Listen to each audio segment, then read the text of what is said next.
Hey there, Ryan here from Music City, Canada. How you doing? Today we're going to be doing an unboxing of the Stage and Studio mic shield. There's been a pile of people asking us, how do you put on the Stage and Studio mic shield? So I'm going to show you. So when you get your Stage and Studio mic shield, it's going to come in a really fancy box like this. You're going to open it up. Inside the box, you're going to have your instructions telling you everything I'm telling you right now with a nice picture of what it's supposed to look like. So you can read those instructions. For right now, I'm going to put them aside. And you have the Stage and Studio mic shield. So what you want to do is you want to, obviously if you don't want fingerprints on it, you want to be careful not to touch the surface. Here we have our mic stand. So there's two holes in the Stage and Studio mic shield. You have the oblong hole where your cable goes through, and you have the small hole that actually mounts it on the stand. So the actual mounting hole, being the small one, you slide it over top of the threads. Threads are right there on the mic stand, right there.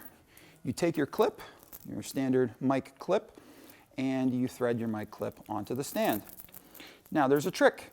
What's the trick, you ask? Well, the trick is you need to get this lined up, this clip lined up with the oblong hole. Why, do you ask? Well, because you want the cable to come through the oblong hole. So if for whatever reason, mine happens to be lined up, but if it doesn't, if it ends up looking something like that, then what you do is you simply grab here and here on the actual mic shield, spin it around, and then tighten the clip. That's how you do it. So there's mounting the Stage and Studio mic shield. This is a actual finished version of it. This is what it should look like when you're all done.